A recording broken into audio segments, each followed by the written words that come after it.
Oke, sebelum lanjut silahkan dukung channel ini dengan cara klik subscribe, like, dan share videonya jika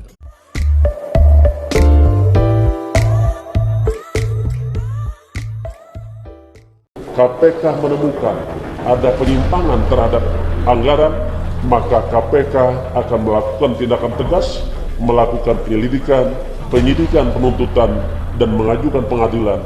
Dan ingat bahwa pelaku korupsi di tengah bencana, ancaman hukuman pidana mati. Ya, sebelum masuk ke politik ini kan saya juga udah sering difitnah, jadi udah jadi kayak makanan sehari-hari. Ya biasa aja. Yang penting itu tadi, saya tidak pernah terlibat, tidak pernah merekomendasikan, tidak pernah memerintah, tidak pernah berkomunikasi dengan pihak Sritek maupun pihak Kemensos. Wah, itu namanya fenomena lilin. Lilin itu sebelum dia padam, dia menyala terang benderang terus padam, sumbunya habis itu. Demikian juga dalam isu Lurah ini. Jadi ada orang yang mesti silahkan, nggak ada soal saya. Dia kemudian dia padam gitu. Silahkan buktikan dengan bahasa tubuh yang terbaca agak arogan. Nah itu menunjukkan bahwa seseorang sedang menyembunyikan sesuatu. Itu omongan-omongan orang yang nggak ada buktinya. Ya nanti kita lihat saja. Ya saya sih nggak akan tinggal diam. Perlakuan KPK untuk berani memanggil Gibran kan ini tantangannya buat KPK. Nah saya percaya bahwa KPK kali ini dia nggak mungkin lagi ya siksak di dalam soal-soal semacam ini, karena reputasi dia dalam 2 OTT kemarin, Menteri Perikanan dan Menteri Sosial, itu akhirnya nanti hilang juga reputasinya kalau dia tidak lakukan hal yang sama pada anak presiden. Maka KPK menetapkan 5 orang tersangka. Yang pertama sebagai penerima yaitu Saudara JPB. Gibran bantah terlibat kasus bansos. KPK akan tetap diproses secara hukum melalui penyelidikan. Putra sulung Presiden Jokowi sekaligus calon wali kota Solo, Gibran Rakabuming, baru-baru ini diduga ikut terlibat dalam kasus korupsi dana bantuan sosial. Ia dikabarkan merekomendasikan PT Sritek untuk menjadi pemasok 10 juta tas yang digunakan untuk paket bantuan sosial. Namun kabar ini segera dibantah oleh Gibran yang mengatakan bahwa dirinya tidak terlibat dalam kasus dana bansos, yang juga menjerat Menteri Sosial Juliari Peter Batubara. Atas kabar yang menimpa Gibran ini, Komisi Pemberantasan Korupsi turut memberikan komentarnya. Disampaikan oleh Wakil Ketua KPK, Nurul Gufron, pihaknya akan terbuka kepada setiap orang yang memiliki informasi terkait dengan pemberantasan korupsi, termasuk yang saat ini tengah menerpa Gibran. Jadi KPK sekali lagi menerima siapapun akan memberikan informasi kepada penegak hukum pemberantasan korupsi, khususnya soal COVID-19 termasuk bantuan sosial di Kemensos, termasuk kepada siapapun yang dipertanyakan keberadaan Saudara Gibran Rakabuming. Begitulah tutur Nurul Gufron ketika ditemui di gedung KPK. Dalam keterangannya, Nurul juga menyampaikan bahwa KPK akan tetap melakukan proses hukum secara profesional terhadap siapapun yang terlibat dalam kasus korupsi bansos tersebut. Sekali lagi, semua itu info dan KPK akan tetap melakukan proses secara hukum, baik penelusuran keberadaan tersebut melalui proses penyelidikan. Bagi KPK, sekali lagi akan tegas melakukan proses hukum secara profesional, siapapun itu. KPK akan menegakkan. Begitulah ujarnya. Menurutnya, lembaga anti rasuah tersebut akan menyaring segala informasi yang didapatkan berkaitan dengan kasus korupsi bansos. Semua info akan kami filter. Nanti apakah kemudian info itu adalah info yang memerlukan pendalaman atau tidak? Perlu didalami atau tidak? Berkenaan tersebut ada buktinya atau tidak? Semua akan kami tindak lanjuti. Itulah jelas Gufron. Di sisi lain, PLT juru bicara KPK Ali Fikri mengatakan, KPK akan memastikan semua informasi yang masuk untuk selanjutnya digali dan dikonfirmasi pada para saksi. Nantinya para saksi ini akan dipanggil dan diperiksa oleh tim penyidik KPK.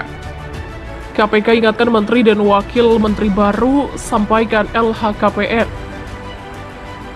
Komisi Pemberantasan Korupsi mengimbau para menteri dan wakil menteri yang baru dilantik Presiden Jokowi untuk menyampaikan laporan harta kekayaan penyelenggara negara. Menteri dan wakil menteri adalah penyelenggara negara yang memiliki kewajiban untuk melaporkan kekayaannya. Begitulah kata PLT juru bicara KPK, Ipi Maryati. Ipi menuturkan para menteri dan wakil menteri yang sebelumnya sudah terdaftar sebagai wajib lapor cukup menyampaikan laporan periodik. Laporan periodik tersebut batas waktunya adalah 31 Maret 2021 dengan posisi harta pada 31 Desember 2021. Sementara para menteri dan wakil menteri yang baru berstatus sebagai penyelenggara negara wajib menyampaikan LHKPN-nya paling lambat 3 bulan setelah dilantik. Ipi mengatakan melaporkan harta kekayaan adalah kewajiban setiap penyelenggara negara, sesuai amanat pasal 5 ayat 2 dan 3 Undang-Undang Nomor 28 Tahun 1999 tentang penyelenggaraan negara yang bersih dan bebas dari korupsi, kolusi, dan nepotisme. Undang-undang mewajibkan PN bersedia untuk diperiksa kekayaannya sebelum, selama, dan setelah menjabat. PN juga wajib melaporkan dan mengumumkan kekayaan sebelum dan setelah menjabat. Begitulah ujar Ipi. Diberitakan sebelumnya, Presiden Jokowi melantik 6 orang menteri dan 5 orang wakil menteri Kabinet Indonesia Maju pada Rabu, 23 Desember 2020. Ke-6 menteri tersebut adalah Menteri Pariwisata dan Ekonomi Kreatif Sandiaga Uno, Menteri Sosial Tri Risma Harini, Menteri Kesehatan Budi Gunadi Sadikin, Menteri Agama Yakut Khalil Qomas, Menteri Kelautan dan Perikanan Sakti Wahyu Trenggono, dan Menteri Perdagangan Muhammad Lutfi.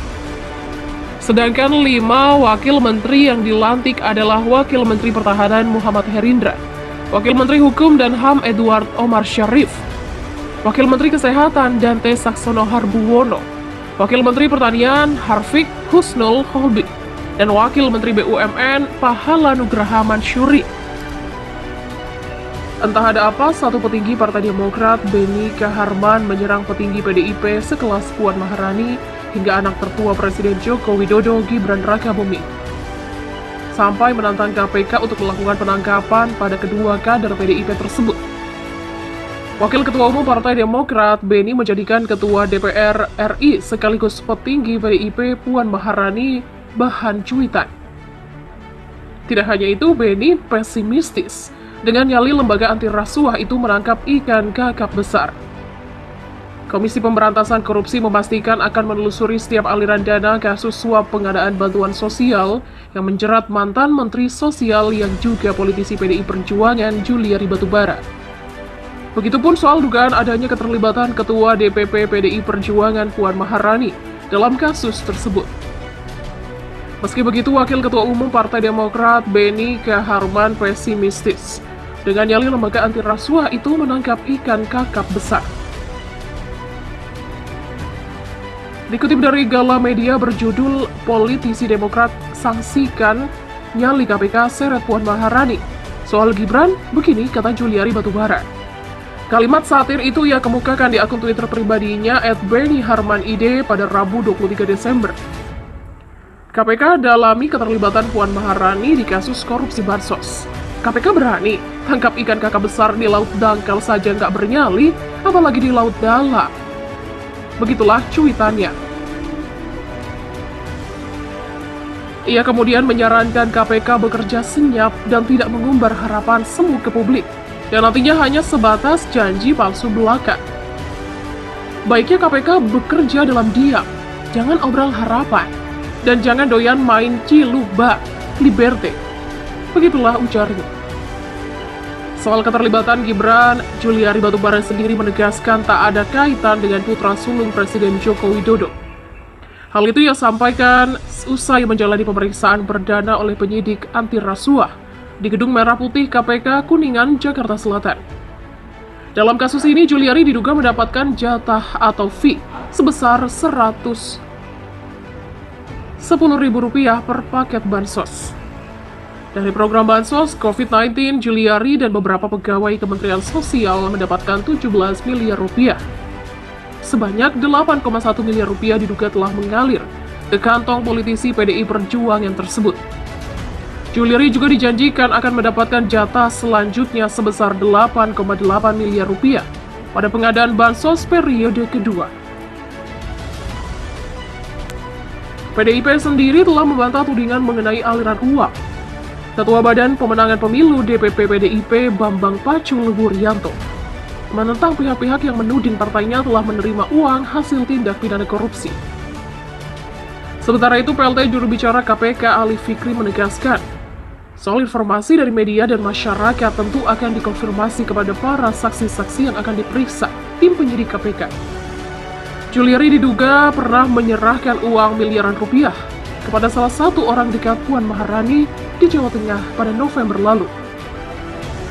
Sebagai informasi, dalam perkara ini KPK telah menetapkan 5 orang sebagai tersangka. Sebagai tersangka penerima suap diantaranya Juliari Peter Batubara selaku Menteri Sosial, Matius Joko Santoso, dan Adi Wahyono.